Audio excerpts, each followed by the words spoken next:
Hey everyone, it's Ornlu, and we are back with another edition of A History of the Civs. For those who missed it, I started this series a little more than a month ago with the intent of more closely examining the historical origins and game design logic of the civilizations in AoE2. Basically, if I spend the beginning of the year looking at the multiplayer design in State of the Civs, this series is something of the companion piece that is more concerned with the history and origins of the civilizations. I was pretty unsure if you would all find this sort of topic interesting, as it can get both abstract and potentially dull, but the first part, which covered the Age of Kings version of the game, received very positive feedback, so I'm looking forward to covering the rest of the civilizations in Age of Empires 2.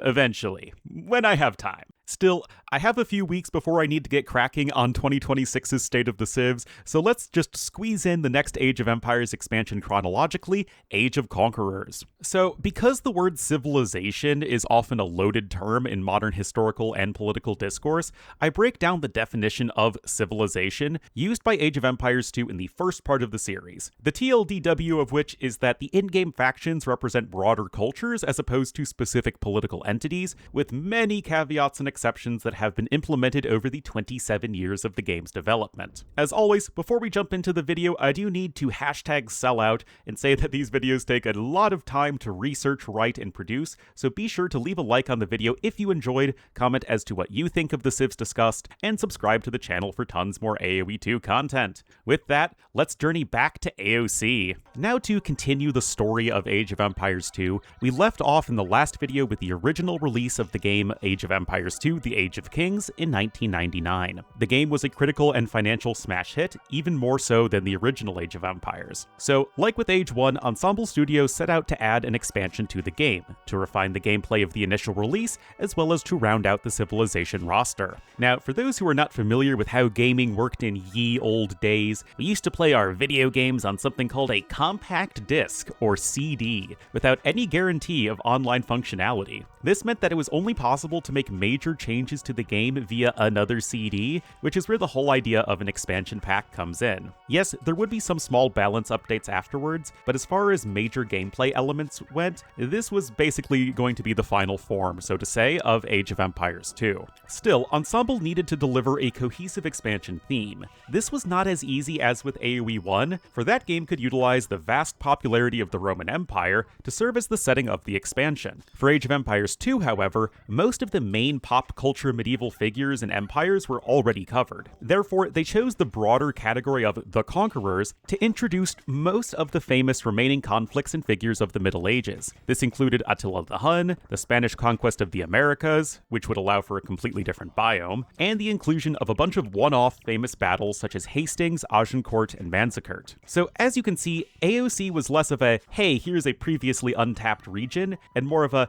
hey, here are all of the other remaining pop history moments that we could reasonably include in a video game of the Middle Ages. This would be in stark contrast to almost all of the future expansions, which were mostly centered around a specific region. In addition to adding 5 new civilizations, which of course we will cover momentarily, the Ensemble devs added a ton of important gameplay and quality of life features. These would include villagers automatically gathering resources after building a drop-off site, pre-reseeding farms, the ability to garrison military units inside of production buildings as they are made, ship formations, and many others. Again, the devs clearly knew they had a winning formula with AoE 2, so the expansion was far more about refining the gameplay, adding in new maps and game modes, and delivering some memorable civilizations and campaigns. Most notably for this video, the devs added 2 new ways of making civilizations unique: team bonuses, which would apply to all members of a team, and a unique technology for each civilization, granting them a powerful late-game boost that could not be balanced by a mere bonus. These both serve to add more flavor and diversity to all civilizations, while also creating another layer of strategic depth. Of course, you guys are here for the civilizations themselves, of which 5 new ones were included with the Conquerors. Paraphrasing developer Sandy Peterson on the official forums shortly after the game's release, they could afford to add 1 new architecture set, but could also revisit existing ones. Since Age of Kings had 3 Western European, 3 Eastern European, which would much later be rephrased as Central European, 3 East Asian, and 4 Middle Eastern civs, it made plenty of sense to add in a new civilization for both European architecture sets,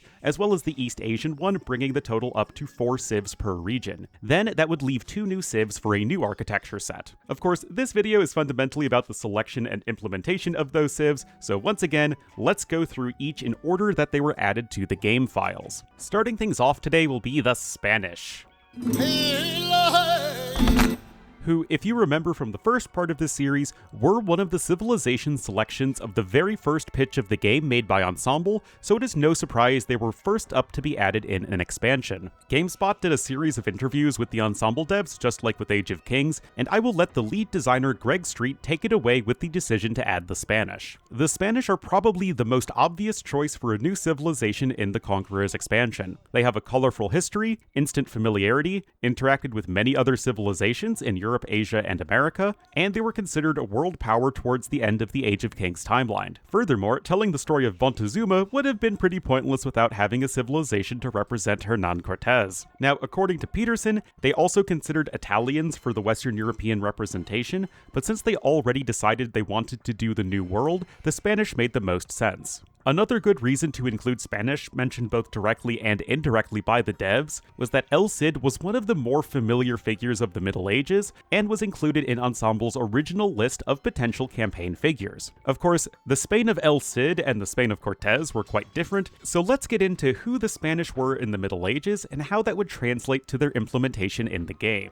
For the early part of the Middle Ages, Spain was ruled by the Goths, and they would probably be the closest civ to represent the Christian kingdoms of the region in Age of Kings. However, these kingdoms would be fairly short-lived, as a combined Islamic force of Berbers and Arabs would invade in the 8th century, mingling with each other and the locals to create a people known as the Moors. The Moors would rule much of Spain, but the Christian Spaniards would endure in the north of the Iberian Peninsula, which created the unique dynamic that would characterize Spain throughout the Middle Ages. The combined existence of Christian and Islamic kingdoms, which, although they were often at war with both each other and amongst themselves, nevertheless created a blended culture and history that would separate the Spanish from the other Christian civilizations represented by the game. Nevertheless, over the centuries throughout the Middle Ages, the Christians would slowly reconquista their way throughout Iberia, eventually leading to the unified Christian Spanish Empire that would become a major power by the end of the AoE2 time period. So there is plenty of interesting history that the devs had to work with there, but they still had to actually turn that into gameplay mechanics. At a basic level, the devs in the GameSpot interview explicitly state that both Moorish and Christian influence is shown in the Civ, with the basic architecture set being that of Western Europe, but with a Moorish-influenced wonder. Beyond that, however, it is clear that the Ensemble developers chose to focus on the later Christian Spanish and Spanish Empire as the foundation of the civilization. This can be seen with the focus on gunpowder, navy, and technology in their bonuses, all of which were hallmarks of the 15th and 16th century Spanish as opposed to the earlier ones. On top of that, their 2 unique units, the Conquistador and Missionary, are both clearly references to the Spanish Empire and their conquest of the New World. This is not at all a bad thing per se, but it does make it awkward when playing the El Cid campaign, as it causes you to use a bunch of anachronistic units and technologies. Interestingly, this late Middle Ages focus on Spain was not always the case, for in the original dev notes on Age of Kings, the Spaniards were planned to focus on swordsmen, and the Genitor exists in the scenario editor as an unused unique unit. Genitor, or I believe Jinete in Spanish, were lightly armored horsemen of Spain in the Middle Ages, so that was clearly a possible direction they could have taken with the Civ. That said, the Spanish were introduced as is, and in the context of the other Age of Empires 2 Civs, Spanish were immediately a unique and fun choice to play in tons of different settings. They had an amazing tech tree like the Chinese and Byzantines, but with the huge downside of lacking an economy bonus, and were the only Civ to miss the crossbowman upgrade. To make up for that, their Conquistador unique unit was one of the very best in the game, and the Civ's flexibility allowed them to be played in many different settings. And that is still the case today, and the Spanish have always been a beloved civilization by the AoE2 community. Next up, we have the first of our 2 Mesoamerican civilizations, the Aztecs.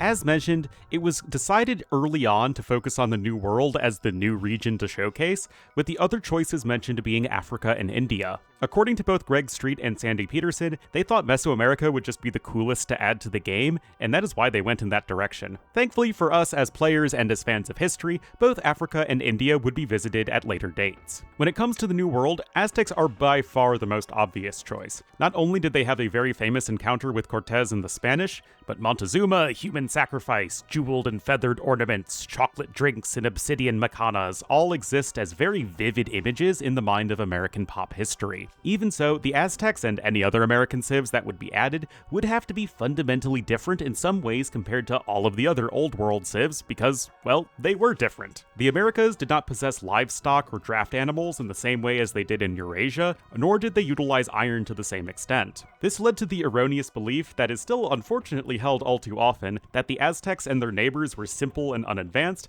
and did not create complex societies and militaries in the same way as they did across the oceans. Interestingly, both Greg Street and Sandy Peterson shot back at those criticisms, and I'll let this quote from Greg Street take it from there. For some reason, fans can totally accept having the rather primitive Goths or Celts in Age of Kings, but perceive the Aztecs as some Stone Age race that could not realistically compete with the other civilizations in the expansion pack. They ignore Aztec advances in medicine, astronomy, botany, and agriculture. They somehow overlooked the fact that the Aztec capital of Tenochtitlan, with a population far larger than most European cities, was built in the middle of a lake. They fail to realize that the Aztecs didn't use the wheel or pack animals because those were just things that were not practical in the rainforest. They make much ado over the lack of iron weapons and armor, failing to realize that Aztec obsidian swords and spear points were just as deadly against unarmored foes. When Hernan Cortez arrived in what is now Mexico, he did have horses, iron armor, and cannons with him. None of these would have made a bit of difference in their confrontation with the full military might of the Aztec Empire. Cortez's siege of Tenochtitlan is noted in military annals as being important because it was such an upset, not because Spanish victory over the Aztecs was a foregone conclusion. Still, you need to actually put Aztecs into the game and have to design the Civ around not having the same degree of technology that existing Civs possessed. Indeed, the American civilizations would still end up getting units and technology they never would have had access to in real life for the sake of gameplay, such as trebuchets, plate mail, onagers, etc. Still, the line had to be drawn somewhere, and in this case it was horses and gunpowder. The basic solution here for both Aztecs and Mayans that we will cover shortly is the addition of the Eagle Warrior as the first regional unit in the game, which takes a similar role to light cavalry, being good at raiding and at defeating siege weapons and monks, while also feeling unique. Eagles are still slower than actual cavalry units, cost a ton of gold, and are far better against archers. To help mitigate the lack of powerful late-game gunpowder units, both Aztecs and Mayans were designed to be far more aggressive, with strong early-game bonuses to their economy and ability to produce many units quickly and/or efficiently. Now, getting into the Aztecs and their implementation specifically, they were very much conceived as an aggressive, military-focused civilization. Considering the Aztecs were all about expanding in every direction and conquering tribes to bring prisoners in for sacrifice,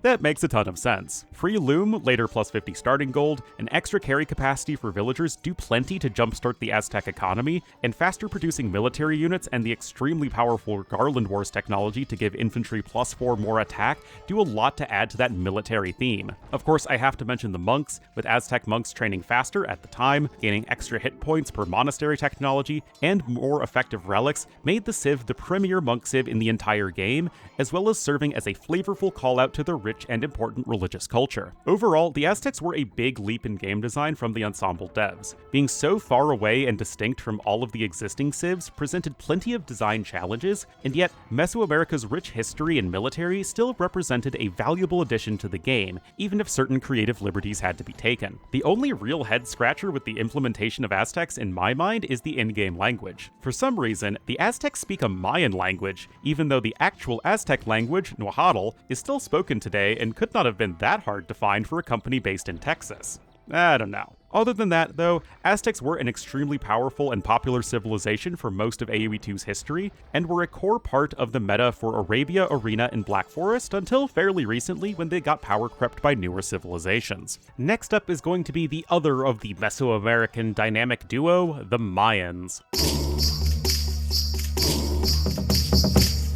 Naturally, the developers thought it would be rather silly to design a ton of new artwork for one civilization, so the Aztecs needed a buddy with which to share the Mesoamerican design. According to Ensemble, Incas were considered being the next most famous of the pre-Columbian civilizations to the average Western player. However, they were seen as too distinct and far away from the Aztecs. Meanwhile, Mayans were also a powerful civilization and were significantly closer to the Aztecs, so sharing their design would make much more sense. Like with the Aztecs, the Ensemble devs really wanted to push back against the idea that the Mayans were primitive and backwards, incapable of challenging existing civilizations. Again, to quote Greg Street, "Although not as famous as the Aztecs, the Mayans were every bit the world power that the more famous civilizations in the original game, such as the Saracens and Chinese, were. There is a horrible misconception held by some people that the Mayans were a third-rate power. Such is not the case, considering that the Mayans, as a civilization, numbered 14 million citizens, maintained a well-organized military, and boasted impressive technological achievements,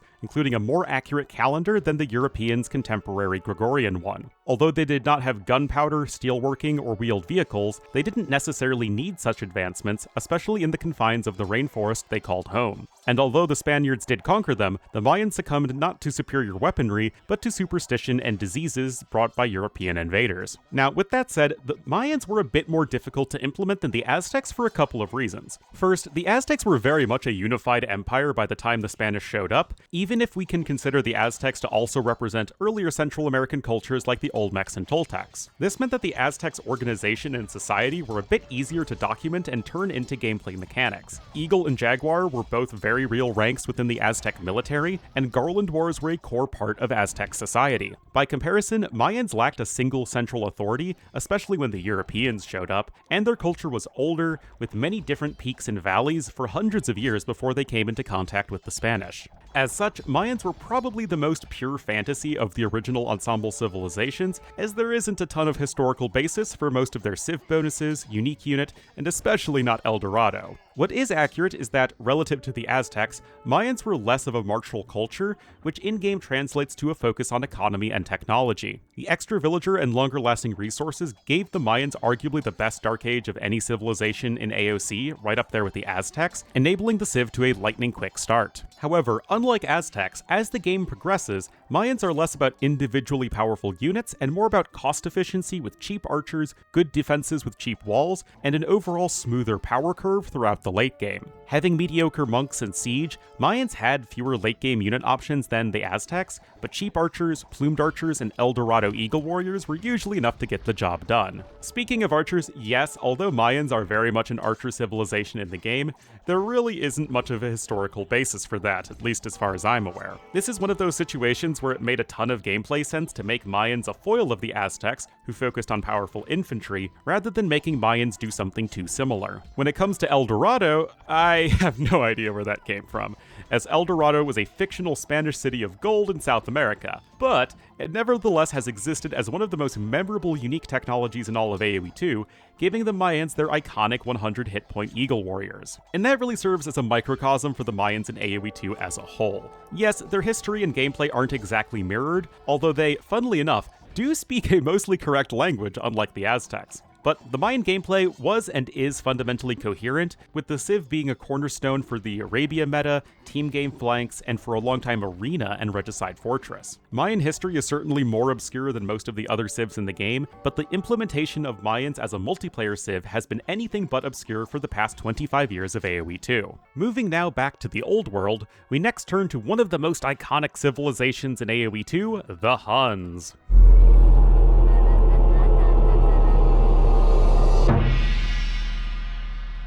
Now, the Huns were and are one of the most out-of-place civilizations in Age of Empires 2. I mean, this was a civilization that has very little recorded history of its structure and society, and never really settled down to create an empire in the way that all of the other civilizations did, even the Mongols. Instead, the Huns were a confederation of nomads from the steppes of Asia, who ravaged the lands of Eurasia until, under the leadership of Attila the Hun, they drove into both halves of the Roman Empire, eventually making it to Rome itself before turning back. Attila died shortly thereafter, and the Hunnic Empire fell apart around 453 CE. Now, that is a civilization whose rise and fall was basically at the very beginning of the AoE2 timeframe, unlike the Goths, who still very much lasted into the Middle Ages and created more recognizable kingdoms. It is true that other people groups who used the name Huns lasted several centuries longer, especially the Heptaphilites in Central Asia, but as we see throughout much of history when it comes to nomads, there wasn't so much a strict sense of identity as with the more settled peoples. So that begs the question, why the Huns in AoE2? Why go for them as the Central/Eastern European civ choice instead of the other options, which according to Ensemble included the Swiss, Magyars, Habsburgs, and Slavs? Well, Sandy Peterson outlined that the Swiss and Habsburg were retired quickly due to being too Renaissance, leaving the Magyars, Slavs, and Huns. Then, he listed 3 reasons as to why they went with the Huns. 1. Huns were strong at the very start of the Dark Ages, so it drove home the fact that this was not a Renaissance pack, and we wanted to make that clear. 2. Attila the Hun had major name recognition and a really cool campaign we could use. There was no corresponding Russian or Magyar hero. Since we were naming the pack the Conquerors, we wanted to have as many conquest-oriented civs as possible. We already had the Spanish and the Aztecs, but we needed more because the Mayans and Koreans, frankly, are not too famous for their conquests. The Middle-Age Russians did very little invading of other countries, to their everlasting credit, so we decided not to include them. The Magyars did plenty of invading, but we decided for the Huns against the Magyars simply because of name recognition. Of course, both Magyars and Slavs would be added in the next and very first Forgotten Empires expansion, but they obviously didn't know that at the time. This quote from Greg Street also highlights the importance and fame of Attila specifically. Name the most famous conqueror from the medieval time period not already covered in Age of Kings. Is there any answer other than Attila the Hun? Even if you don't know anything else about the Huns, you have probably heard of Attila and know that he is one bad hombre. That is the exact feeling we want you to have when you play the new Attila the Hun campaign and prepare for some riding and raising. So that was a lot of why on earth are the Huns in AoE2, but I really do feel like it is important to get the gist of what Ensemble was going for, especially as Huns don't really fit in with the rest of the civs. Personally, I don't think that the Huns make a ton of sense as an AoE2 civ, and they probably could have just been the Magyars from the start. That said, the implementation of the Huns themselves is so iconic that I don't think we can complain with how things turned out. So, let's get into that. Now, the Huns were designed to be another nomadic raiding civ. Greg Street specifically points out that they had the Goths as an infantry raiding civ, and the Mongols as an archer raiding civ, so they felt that there was a good niche for a heavy cavalry raiding civ. When it comes to in-game bonuses, the most famous of these is that the Huns do not need to build houses, but start with -100 wood. Easily one of the most flavorful bonuses in the game, it gives the Huns the speed to compete with the strong economy civs early on, while also serving as a bit of a weakness in that you have fewer buildings with which to defend your town, and it does not do much in the late game, where the Huns are not intended to be much of a powerhouse. Like Mongols, the Huns are an aggressive civ through and through. Faster working stables give a great scout rush, and the strong knights and discounted cav archers on top of the house bonus yield a deadly mid-game. Speaking of the relationship with the Mongols, the Huns do indeed use the same in-game voice lines as the Mongols, because frankly, we have no great idea of what language the Huns exactly spoke, not even considering the need to get someone who actually speaks that language to record voice lines. Furthermore, the Hun unique unit, the Tarkin, is another name of Mongolian origin, but the flavor of the unit as a medium raiding cavalry with a torch works out quite well for the Huns. Of course, before I move on, I do need to address how important the Huns are to the history of Age of Empires 2 multiplayer, with 1v1 Hun wars on Arabia being one of the most popular ways of playing the game until later on in the HD era when civ balance became a bit better. The fact that Huns are always more aggressively inclined, as well as their flexible mid-game, just create a very fun and balanced dynamic for Arabia games. It is perhaps ironic that the least fitting AoE2 civ is arguably the most important when telling the story of AoE2, and yet it somehow makes sense. AoE2 is a game about having fun, and although its basis is in medieval history, we need not let that get in the way of having a good time. Last but not least for the Conquerors, we have a civ very near and dear to my heart, the Koreans.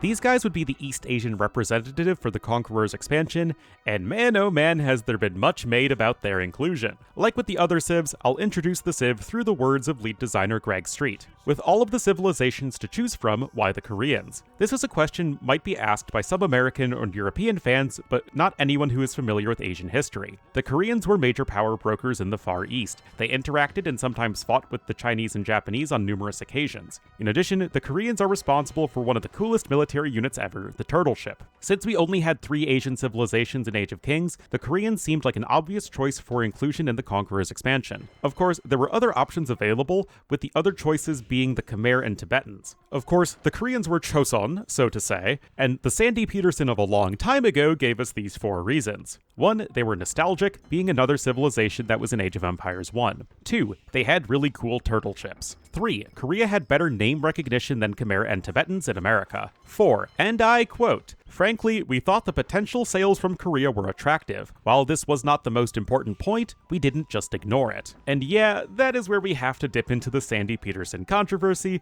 much as I don't love doing this sort of thing. So I'll first say that I really appreciate Sandy's very real and prominent role in creating my favorite game of all time, but over the years he has said some conflicting, problematic, or untrue things. Now, a lot of this involves his work on the Doom series that we need not get into here, but for the purposes of this video, I do need to point out that many years later, Sandy did an interview with the YouTube channel Bored with Nelly, basically doing a 180 and saying that Microsoft shoved Koreans into the game explicitly for the potential sales in Korea. Sandy also takes a ton of credit for other aspects with the game and other various interviews, so I would always take everything he says with a grain of salt, especially in more recent years. Obviously, we will never know the full truth of why Koreans got into the game, but I still think it's worth considering the different sides to this story. That said, as someone who loves AoE2 and as someone who spent a significant part of their undergraduate degree studying Korean history and politics, I will say this: Koreans were indeed a somewhat isolated civilization throughout most of the Middle Ages. That is not to say, however, that they did not conquer or get conquered.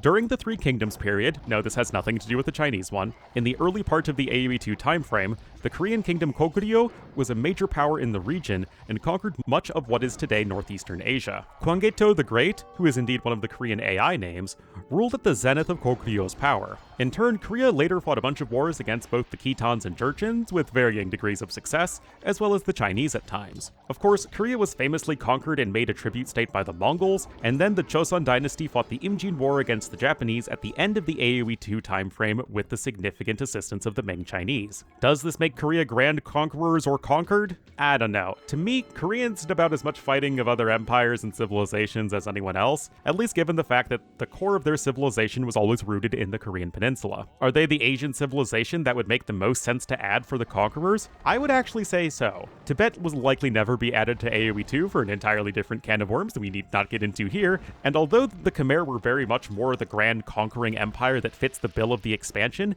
they were also very far away and different from the rest of the Asian civs, so it would make much more sense to add them as part of their own Southeast Asian expansion, which is of course exactly what happened. Moral of the story, Koreans are a perfectly fine addition to AoE2 and certainly fit the bill of what the game considers as a unique and distinct civilization through the Middle Ages. Now, I spent a lot of time on that, so just to quickly go through the implementation of Koreans into AoE2, I would say that by and large, the theme of Koreans' gameplay of focusing on defense, archers, and navy very much reflects Korea's military history in the Middle Ages, even if some of the specifics are made up for the game. Listen, I have been to Korean fortifications, and although super cool, they did not have any extra range as far as I could tell. It's more about fitting the general theme of the Civ, which did spend a lot of its history trying to not get conquered. Of course, this is epitomized with the War Wagon unique unit, which as many of you know is completely fictional. To quote Greg Street as to why they were implemented, Korean history is filled with lots of interesting units that we could have chosen, such as a super horse archer and a powerful early cannon. We ultimately decided to go with the War Wagon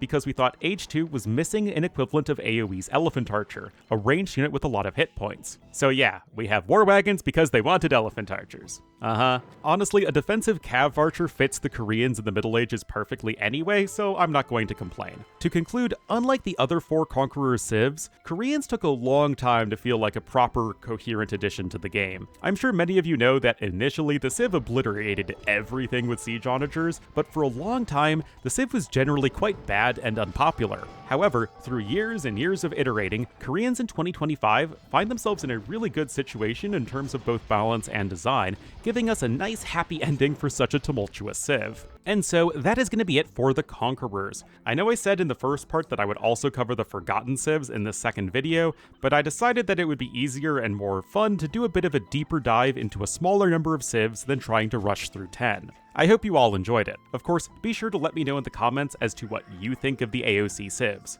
These 18 civs total represented the cornerstone of Age of Empires 2's history, so for many of us, they all hold a special place in our fondness of the series. Before I go, I need to thank my Patreon supporters, who really do help make these types of videos possible, with Dan and Jared in the Great Wolf tier, and Carolyn, Dieter, Liquid Egg Product, Rairu, and Tandoori Knight in the Dire Wolf tier. But as always, thank you all so much for watching, and I'll see you next time.